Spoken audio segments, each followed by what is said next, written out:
These wheels are brutally filthy. We have finished the other three, and we're saving this one. The problem I'm having is it's so contrasty. The contrast is so stark that it's hard to use my big camera.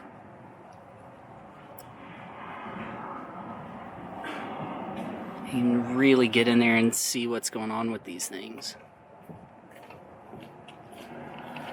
The tires have some truly ancient nastiness on them. I mean, they are bad. It does not want to come off.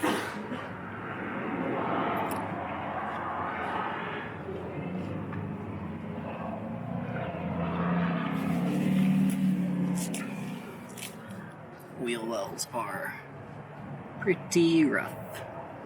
Pretty rough. We're gonna have to get in here, obviously, like I said. Get that all cleaned out real nice like.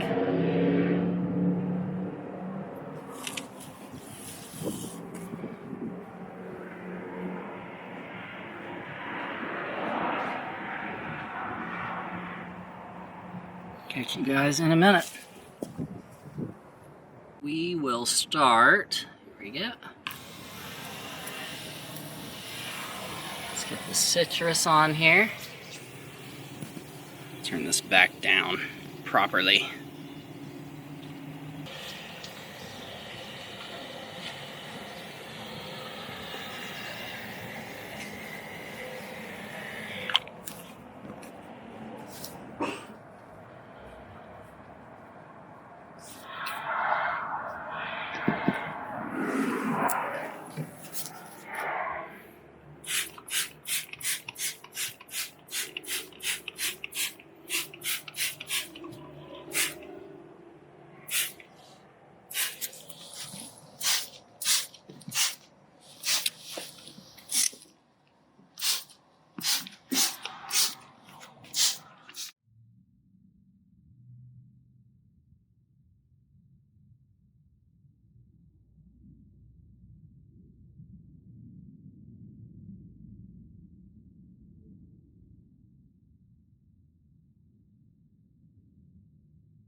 Here we are with some of the ancient double-sided tape on the wheels.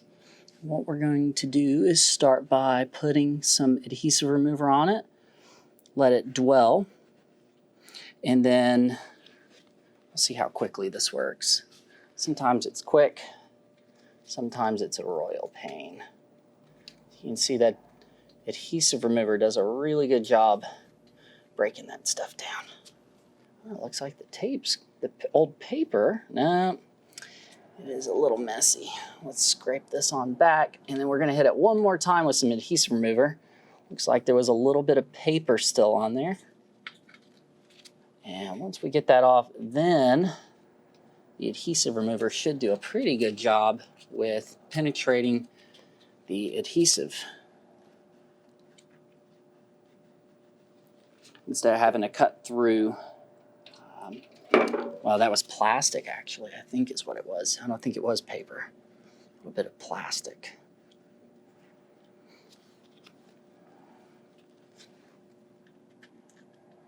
Yep, it's cleaning off lickety split.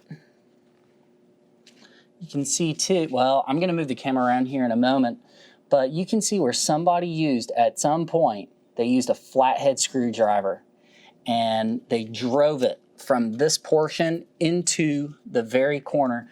So I think, let's see here. Yeah, you can see the corner of this wheel weight right here where the tip is.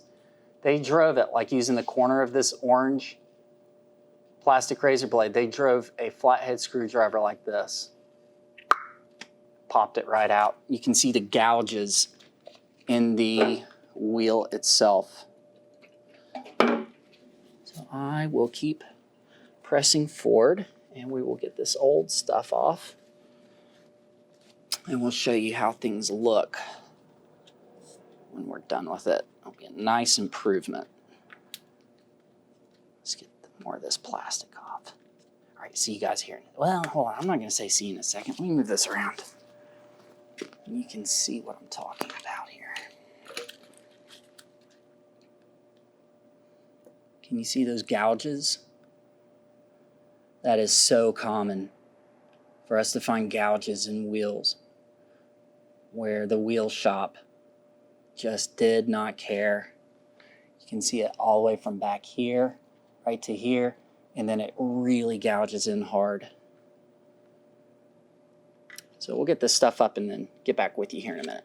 Here we go, we're back, and the gwib is off. There we go. You can see those gouges a little better there. Get all that double-sided tape. And we can't help the fact they've been damaged, but they will be incredibly clean. Of course, this is, did I see? Do we have some dirt hiding in the lug back here? Let's zoom in a little bit. Or is that just a reflection? I think it's just a reflection. Yeah. Okay, never mind. False alarm. And all of the wheels were done the same. So they will be physically clean. That is overspray from where they painted this section. And as we've reviewed, that paint failed. And now we have these pieces are very well prepared for a coating.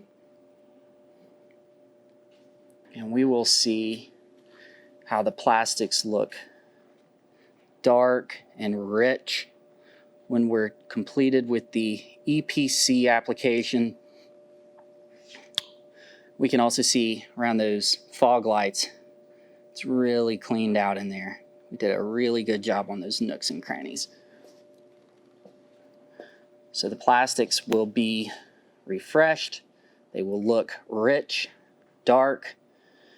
They will be easy to clean, chemically resistant, and all they need is physical cleaning. There's no need to reapply any type of conditioner, anything like that. This left piece right here that's center of the frame has not been treated with Modesta EPC. This one has been. We're going to move around just a little bit. You can see how it has a richer color to it. It's not greasy. This is not something that goes on and it's purely about conditioning the plastic. It's about creating a membrane which is chemically resistant.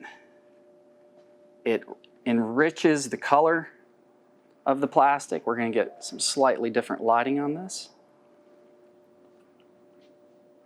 But it's not something like a dressing. And of course, when we do this, we are super OCD about getting in those little louvers. Let's see if we can get up a little higher here. Some different lighting. But it really does make a difference. And when we're done with the plastics on this, I mean, it's going to look awesome.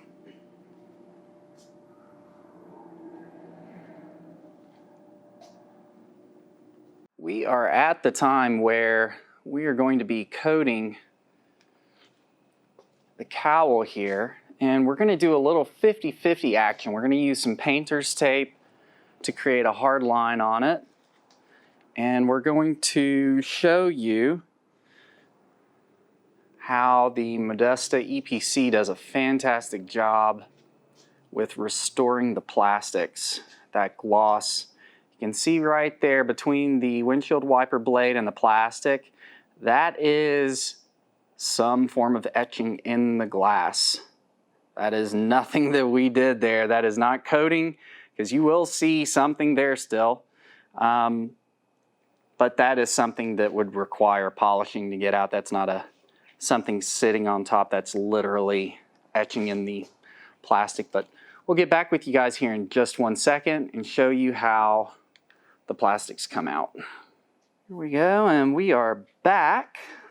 We're gonna take a look at this, and you can see again that exterior plastic coating absolutely killing it in terms of bringing life back into this plastic, and when cured, it is going to make it super easy to maintain, and it will keep that non-greasy texture. I keep harping on that, but the reason is you know, what do you get when you use conditioners on plastics? They typically are going to be greasy to the touch. Not in this case. As you can tell, there are pieces of tape all over the hood. Have a couple spots on this fender on the other side, and the upper portion of the front bumper. These are the largest of the rock chips. Again, this is a bang for the buck type service. So, you know, you can see, let me see if I can get my finger here. You can see some, I mean, they're not gigantic, but, oh, and actually we do need to mark this one. We do need to mark that one. Anyways, you can see the larger spots. These are going to be the ones that we're touching up. The ones that it's going to make an improvement to the overall look of the vehicle, but clearly the vehicle is not going to be perfect. The paint's not going to be perfect, but we want these spots to not be big, either discolored spots, whether it's black, or there's a few that have some white areas poking through, which I'm seeing it here. Probably touch this one up too. So we'll be touching those up. I will be coming back to this one to give this one a little bit more energy. It's not going to be getting the same as this spot will, per the, you know, the owner of the car. I mean, yeah, we could go crazy on the mirror, but again, it's about what's going to give the best bang for the buck. And then we have the edge of the door. There's no tape here, but it's going to, let's get you in focus. Come on. Come on. Let's get this right. There we go. So you can see just above the handle on the outside edge of the door down to just above the bottom edge of the handle. Those areas are going to be getting touched up. The trim cleaned up really nice. Physically, it is clean. Oh, and you may have noticed there's stuff all over the paint, except for, you can see there's nothing around these spots which are getting touched up. But we have our synthetic polymer on the paint right now. It's going to be sitting on it for at least overnight. These were the areas I did touch on it in the intro to the video. There is some physical wear. It's got nothing to do with dirt buildup. It's just where somebody really scuffed this up over time. We will condition that so that they will be physically conditioned, but I mean, they're physically damaged as well. Kind of same thing we've got going on with the taillight here. There's some fracturing in the plastic, that outer plastic housing. Even if we did paint correction, there's no volume, no measure of paint correction that's going to fix the fact the plastic has fractured and is damaged. And let's do this. You can see this. Move this light over a little bit. Let's see if we can pick this up a little bit. You can see that the Carrera badge cleaned up super well with what we did. and we did not wedge a bunch of sealant all up against the edge of the badge where it's going to build up and it's going to be nasty. But when we do the final wipe down, right before that, we'll probably put something inside some of these crevices. On the monitor here, this looks like, oh my gosh, that's a huge gap. But when, you know, the camera is sitting 6 inches from it, so it looks like a huge gap. It is not a huge gap. But what we want is we want the paint to be protected, and we don't want a buildup around that badge. We are mostly done with the interior at this point. Now, we did not go over how we did this process because, I mean, it's an interior detail. The interior of this car was never hammered. The leather was cleaned with a horsehair brush and a product that we use for cleaning leather. I'm not going to get into that. And then, has it been conditioned yet? Okay, so the leather has not been conditioned yet, but it has been physically cleaned. I was asking my guy who was on the leather cleaning. The carpets were vacuumed and then steam cleaned with the VX5000. All of the carpets were steam cleaned. Now, there has not been a final inspection on this yet. So we'll see. I will be able to see exactly how good everybody did on it in a bit. I'm going to dig into the nuances like those rings around the clusters.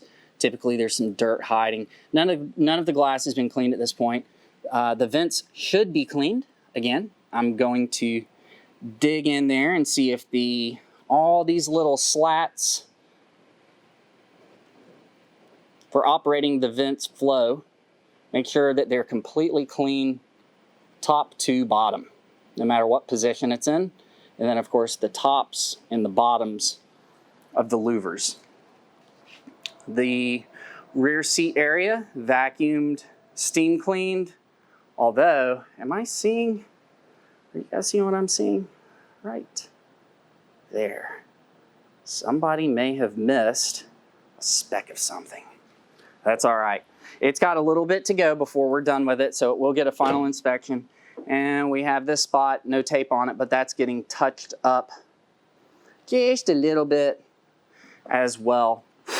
Really happy with how all of our rubber seals came out.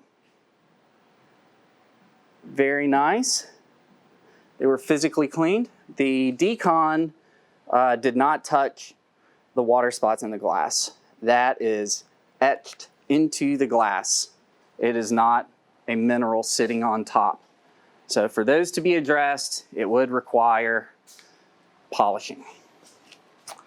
We'll also, let's see how this came out. I think this came out pretty all right. I'm really happy with how all these nooks and crannies cleaned up. I mean, this car is going to be physically clean. We did it a safe way. And of course, with the sealant, it's going to be protected, whether he wants to maintain it himself moving forward or he decides he wants to, ultimately get paint correction or a coating or just maintain it with a sealant or a wax. There's nothing wrong with that. Tell you what, I did notice we've got a buildup right in here. And what I'm about to do is I'm about to clean this out. See that little felt V shape down there? That goes up against the glass as it rises, and that keeps water from flowing into the door card. I'm going to use a little tool to get that cleaned out. Let's see how filthy that is. I'll see you guys here in a second. All right, here we are. I'm back, and I'm going to show you how we're going to clean out this little groove without making a mess. You can see where I started to wipe it up there towards the front here in just a moment.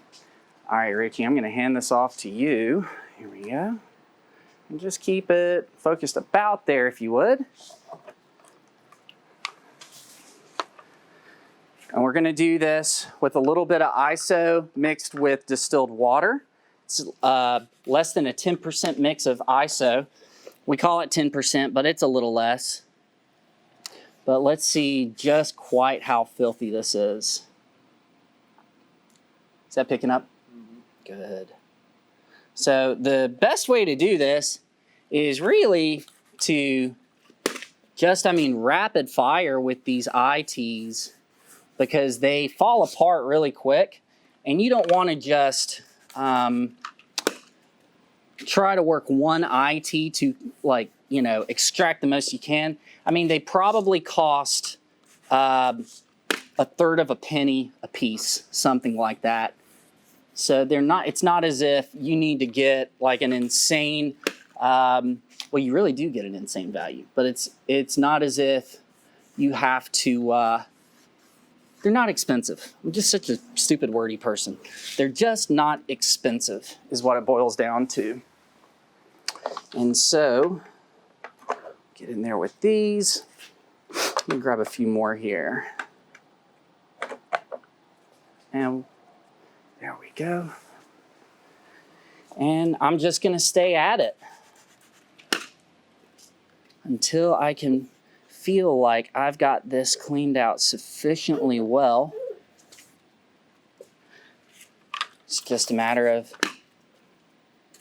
rinse and repeat pretty much. Now too, in the very deepest spot, I can see where there's still just a tick of stuff hiding. I do have some other tools I can use for getting in an absolutely super tight little crevice. I'm not really set up for showing you guys that at this very second, so you'll have to use your imagination. But if this won't work, I'll have to hop in there with something else. Hey, Richie, why don't you show them what I'm doing with the ITs over here? Just pan around. So this is how I typically will stage things, is I'm going to bang out what I need, toss it right here, and then when I'm done with it, I'm going to pick them up, take them to the trash can. But this is my process right here.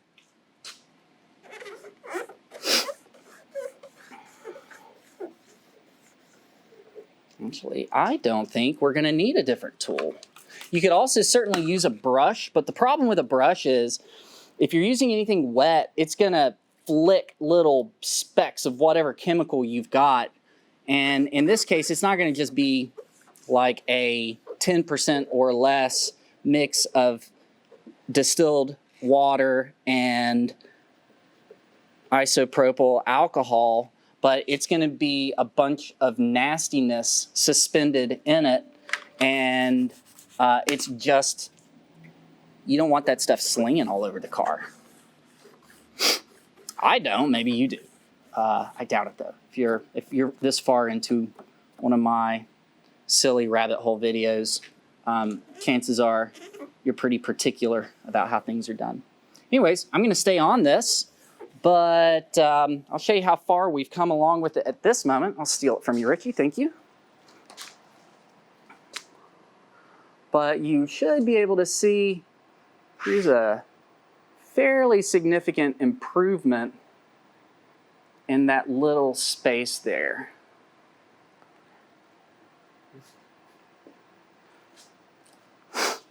And we pulled, these are the pieces we used to pull it all out.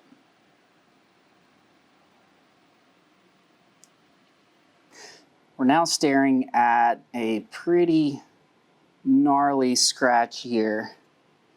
Technically, that scratch starts about here, and then right here is where it becomes a gouge. The paint is missing all the way back through right here. And we have a nice wide gouge starting here to here. And what we'll be doing is getting some paint, some base coat, just to get the color fill. This process is we're going to place the color, we're going to let it cure, and then we're going to build it out with clear coat by hand And then we're going to level it, polish it, and that's it. So again, this is even for what this is, as intense as it is this is a bang for the buck approach. This is not about perfection, but I won't say who knows, we may get perfection. You're not going to get perfection, but you may get near to what is practical perfection for this if everything just plays nice. Sometimes you can use the same processes and just get different results. Sometimes the paint is a beautiful match, working with the paint code, maybe the paint still has the same luster. There are differences in when you have paint mixed up or you use a paint pen, you can have differences in the paint. 2, as a very wide gouge, the material you place in it, the base coat, clear coat, as those cure, they draw in, they sink in. So you can end up with a slight recess. Now, I'm saying slight in doing this, but again, if you did a cross cut, you would see that where there's a big void of paint and you put new paint in, sometimes it's going to sink down. Anybody that's ever touched up a rock chip knows exactly what I'm talking about. It can start like a big ball of paint on top, and by the time it's dried, it's sucked all the way down. Any of the solvents have evaporated and you're just left with the actual pigment. In this case, we've got 3 tools that we would primarily use to drag it into a side panel. We've taken a plastic tipped, well, this isn't a plastic, it's now a plastic tip tool, but this is an eyelash applicator, and we pull the fabric tip off and then we roll down the edge so that it holds a little more and you can drag in a fine amount. Sometimes a toothpick plays the nicest. Sometimes we need to use just the tip of a needle. What I'm going to start with is our plastic tool here, and this step is purely about getting a fine amount of paint inside these 2 edges so we don't have a big difference in the color that we're seeing. Let's get right on it.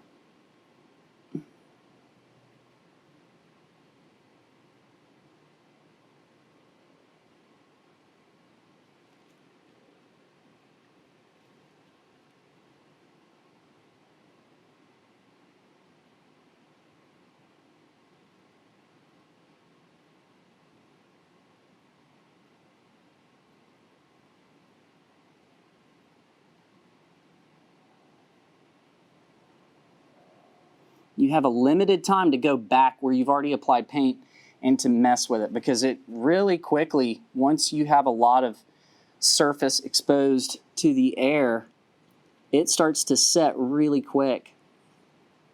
Sometimes you can get your ideal coverage in one pass. Sometimes you need to go back and do a second pass to touch up those areas that may not have played as nice.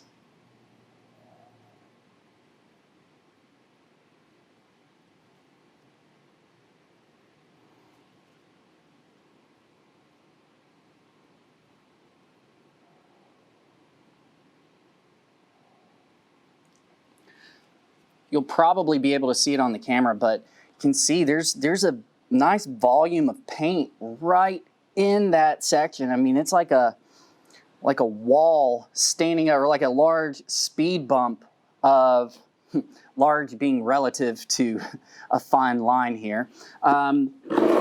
But there is a relatively nice, well-rounded cap to the surface. By the time it's dried up, it's going to have, like I said, completely sunken back up against the paint, and it will be necessary to build it out with, we build out with clear coat. Because when you go to polish it, I just feel like as you layer it, you really don't want to layer base coat unless the color is off and you can see behind the color you're adding. That's the only reason you would want to layer more base coat in there. The idea is you want that base coat just inside those edges. Now, when it really is frayed, ragged edge paint, that can be really challenging to keep it just inside of that edge. But two, that's going to be where your bang for the buck approach is going to kind of stop off, because it could be easy to spend a lot of time messing with this. Part of the prep was to use an alcohol and distilled water mix just inside and just outside of the scratch to limit any contaminants from affecting the bond.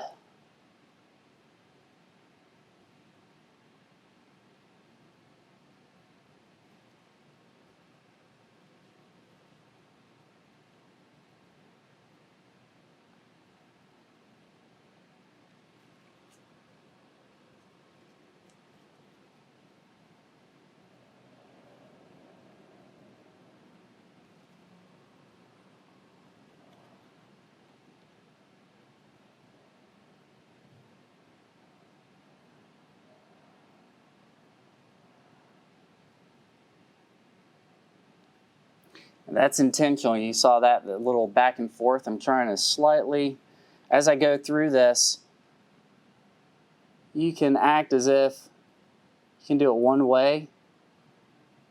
And I'll tell you, when you're making a video, a tutorial, it's really challenging because some of these things, these thoughts may run through your mind as somebody who does this work, but when you have to articulate it and then you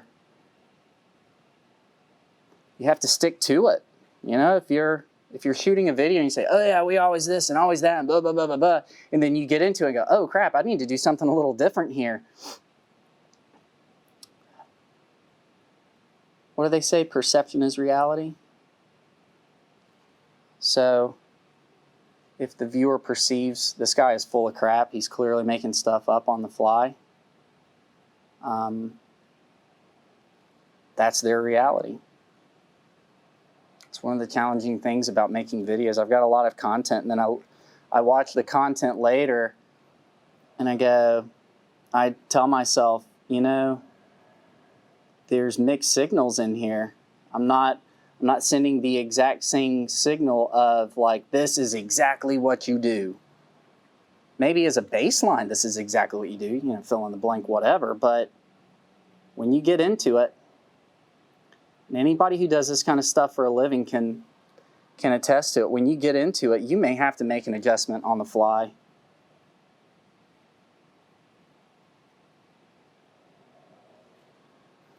But as I get to this wider area, I'm going to try to flow it up and down, not just left and right.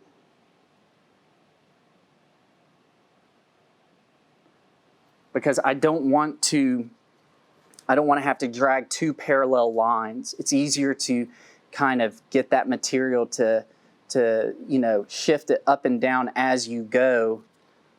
I can't articulate exactly why. Just in my experience, I find that we tend to get better results if we do it that way.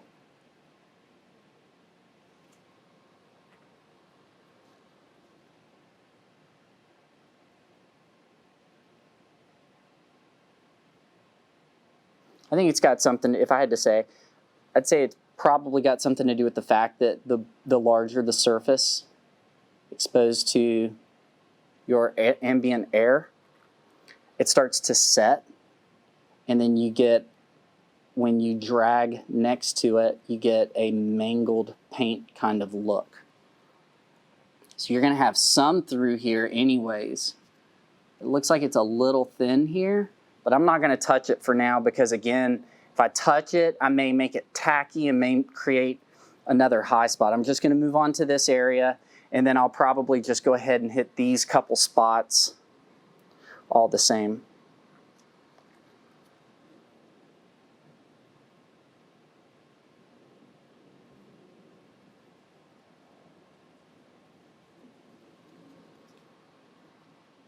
this one's going to be just a tick tricky.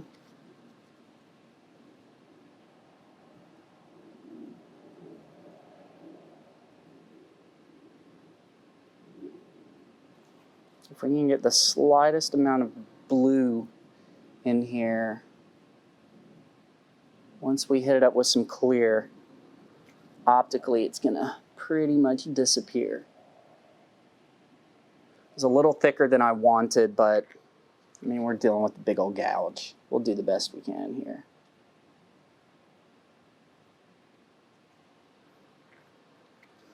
He will come away with a wonderful value for how it looks and the price he's paid.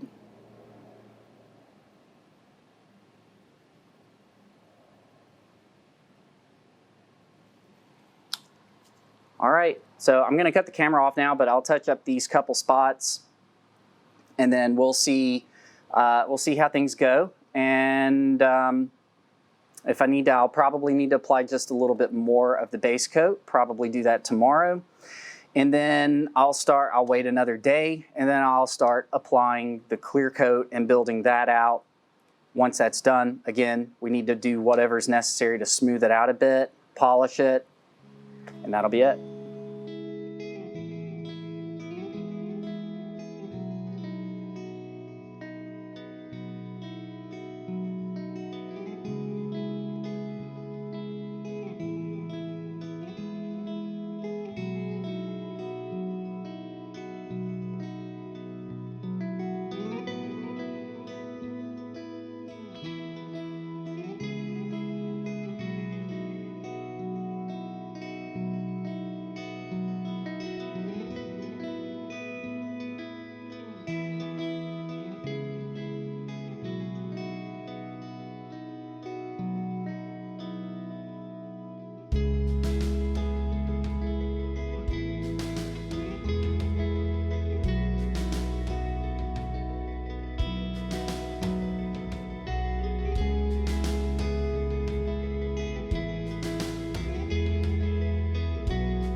We are finally done here. Again, this is a bang for the buck approach. So in the case of the badge, it stayed in place. If it would have required polishing to get it taken care of, to get the spots taken care of, it didn't come off. But hey, I mean, what I'm looking at right here is pretty good for keeping the badge right where it is, not costing any extra to get that taken care of. The paint that was supplied, it's not a perfect match. Let's see here. I'll have to see about getting this back outside, but it's a little lighter than the blue around it, but I think it came out pretty all right. I'm not gonna complain. I think that's pretty okay for as bad as that spot was. Do you remember all the junk built up on the plastics around the button here on the handle? all these cracks and crevices properly cleaned up. The rubber trim has been conditioned. There is still, let me try to get the lighting just so you should be able to see, there's still scuffs in the rubber. Conditioning will not fix scuffs, but the rubber looks a lot better. Same here on the roof. The trim pieces on the roof came out really great. All the rubber trim around the front window came out nice. Now this felt lined rubber seal around the sunroof, that's one of those things, it just really needs to be replaced. The cowl plastic with the Modesta EPC came out beautiful. Have that nice rich color to it. The paint itself, still imperfect, still has swirl marks, still has water spots in it, but it is smooth, it's protected. Let's see here, what else do we have? Let's check out how this came out in here. The gas door not recess, just the gas door area, the gas filler. All the hardware cleaned up really nice. It's tricky areas to get to behind the gas door cleaned up good. Same here on this handle. Everything came out really nice. That damage was already there. We did not do that. We replaced the shark fin PPF with factory pieces. You see it has that factory-like heavy texture to it. The wheels came out beautiful, very nice. Big difference. What's this right here? Let me get in here. Ah, yes, this is where the old wheel weights were. And someone used a screwdriver, a flathead, to get it. The owner of the car will be here any moment. I'm going to try to get this outside and zip around it in sunlight all the same. And hopefully we'll have plenty of time for that. See you guys here in a moment. And we are outside, and again, everything just as we showed on the interior. Let's show this repair off a little bit. Be really critical here.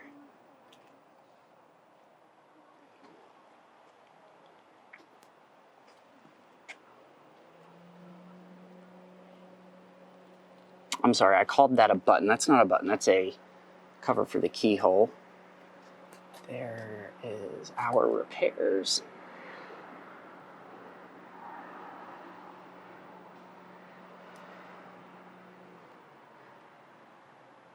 Not bad for a bang for the buck. Let's swing around here. Same here with the rear badge. Just all about getting it physically clean, get it sealed, easy to maintain. That's pretty much it. Not bad.